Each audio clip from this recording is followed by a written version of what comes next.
Hi, everyone. Thank you so much for joining us. I'm here with Mike Barber, the Virginia Sportswriter of the Year. Thank you, Mike, for joining us. Yeah, thanks for having me. So Mike works at the Richmond Times-Dispatch, and I just have a few questions for him. First of all, what was it like to get to the point where you are now? Was it linear? Were there ups and downs? Can you kind of explain the process to get to the place that you are as a writer? Yeah, it's interesting. It's kind of always where I wanted to be. In high school, I knew I wanted to be a writer. In college, I worked for the student newspaper at Rutgers, and this was sort of the path I was on from a pretty early age.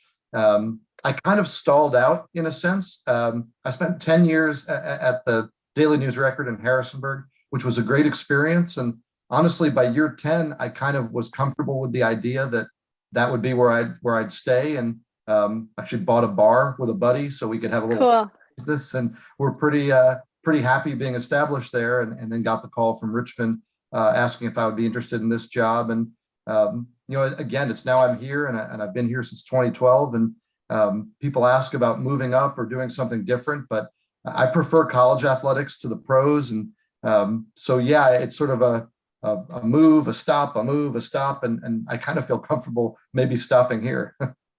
And do you still have the bar? No, we sold the bar. Ah, I know when I took this job, it became a situation where the time demands of this job and trying to own a bar restaurant at the same time was a bit too much. So I had to give up one, and I stuck with sports writing. So I guess this award says I made the right choice. I think it does. Congratulations on this award. Thank you. What is your favorite part of your job? Where do you get the most satisfaction from? Yeah, I think there are, especially in college athletics, there are so many great stories. A lot of times they don't get told, especially if they're not basketball or football. So being able to share some of those stories, it's always a good feeling when you write something about somebody that's kind of deeply personal, and it's their life story. And then, you know how we all do now, we're on Twitter and everything. And Right. it was nice when an hour later, like the player's mom retweets the story, or Oh, uncle gives you the like, because it means, okay, you did a good job from a journalism standpoint, right? But to have that kind of affirmation of like, hey, I appreciate you telling this person's story, that's always a nice lift for me, because it says, okay, not only did I do right by my job, but I did right apparently by the people that I was writing about. do you feel that college athletes are more accessible to, get on the phone, whatever it may be? Is that Yeah, why you prefer that, or why do you prefer college sports?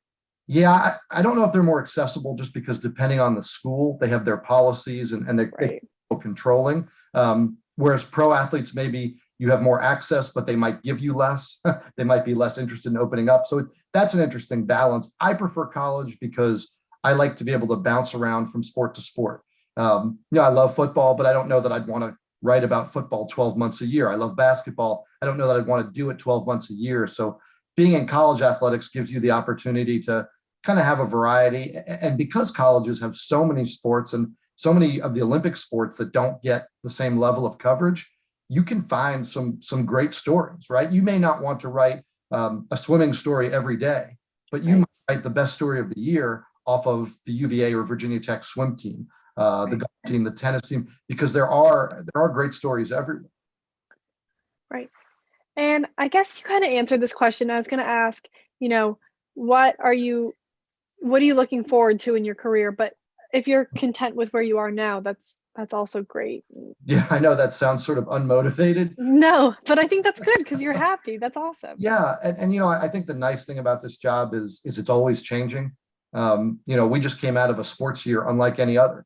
Uh, Right. if anybody was getting a little bored with what they do and how they do it, well, we all got a massive curveball, and did everything differently with Zoom like we're on now, and everything we've done through the pandemic. And now I think there's a new appreciation for being in a stadium and an arena that's full of people. Like I used to be somebody who'd grumble about parking or how loud it was when I was trying to write at halftime. And now you miss that. You think, okay, maybe it's annoying when you're working, but there's something to it. So the nice thing about this job is I think you can do the same job for 50 years and never get tired of it, because every day is so different. Now, I guess check back with me in 30 years, I might have a different answer if I'm lucky enough to still be doing this. But for right now, I just think there's so much different every day that I'm loving it.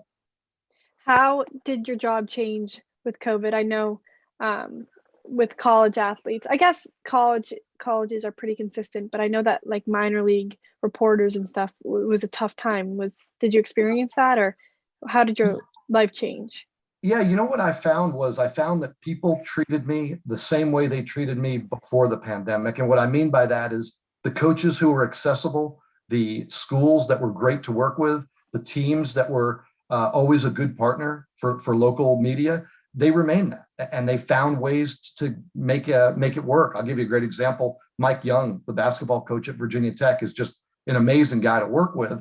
I was furloughed for a week during the pandemic because of financial issues at the company. Right.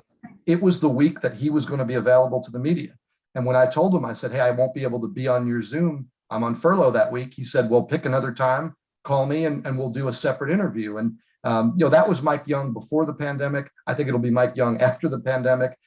Whereas other coaches who are maybe a little more difficult or less quick to work with us, I found them to be about the same. So in some ways, it didn't change.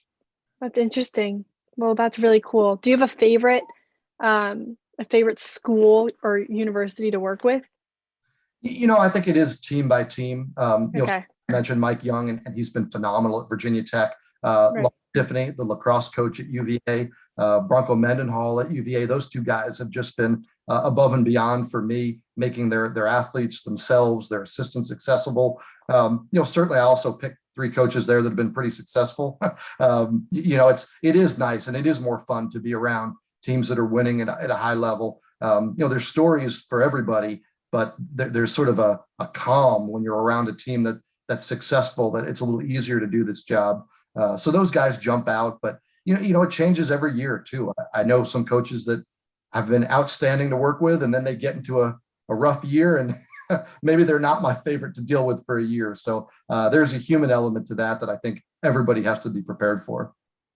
My younger brother is a senior in high school, and he's going to play for Lars Tiffany next year. Oh, I just finished writing an article about his assistant coach, the offensive coordinator there. They're great. And, Lars has been not just great to deal with from a lacrosse standpoint, but he's such an interesting character with the stuff he does in the program, cultural readings, and how he tries to develop the chemistry of the team. And, those are the kind of stories that not every coach wants to share, right? Some it's their way of doing things. And he's been really open about, here's how I've changed the culture. Here's what I've kept the same. And it's made for some really great stories. And obviously it hasn't hindered them, because they won a national title and they've been as good as anybody.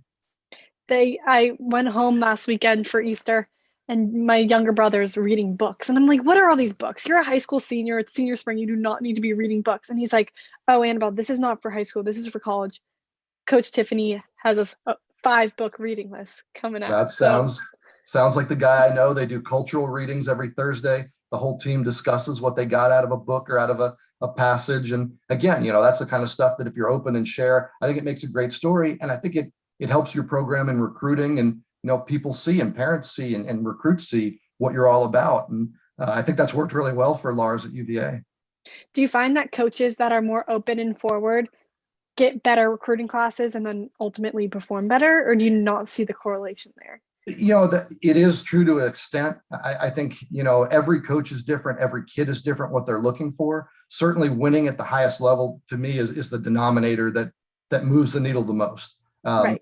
If you're choosing between 3 or 4 coaches who are winning, and there's a coach that's a little more open and accessible, yeah, I mean, if it were me, that would speak to me. That's the kind of personality I gravitate towards. But everybody's different. And again, the bottom line, I think, for everybody is, I want to go to a program where I have a chance to win. I want to go to a program a chance to improve. And chances are, if you're winning, it's because you're improving the guys you recruit. And my final question for you is, do you have any advice for young writers that might want to get into the industry, and high school, college kids, whatever it might be? Yeah, I mean, it is so hard, and it is so competitive, and it is frustrating at times. The biggest thing is, and that's what I started talking to you about, start when you're young. Okay. Writing. I was in junior high school when I started writing for the high school paper. I said, hey, I want to do this. give me a column, and they gave me a column writing about what was happening at the junior high school for the high school paper. When I got to college, my first day, got involved with the student paper, my hometown newspaper, and then my state paper, the Bergen Record and the Star Ledger. I started writing for them when I was in college. I worked for Major League Baseball's publishing department when I was in college. So the more times you can do this job, the easier it becomes, and it really is all about clips and experiences. And it's unfair, but people want to hire kids out of college who have 10 years of professional experience. And that's not the way it works, but Right. there are opportunities out there, and you have to put yourself out there. You have to be hard to intimidate, because, you know, some people will try to intimidate you in terms of athletes and coaches, and some won't even try. It's just natural, right? It's somebody you've seen on TV. Or I remember for me, the first time I was in the clubhouse at Yankee Stadium, there was a little bit of awe to that, because I grew up a Yankee fan, and here I was in the locker room in the clubhouse at Yankee Stadium. You've got to be able to kind of handle that, put yourself out there. And the earlier you start, the quicker you'll get to a point where you portray that confidence in any situation. Awesome. Well, thank you so much.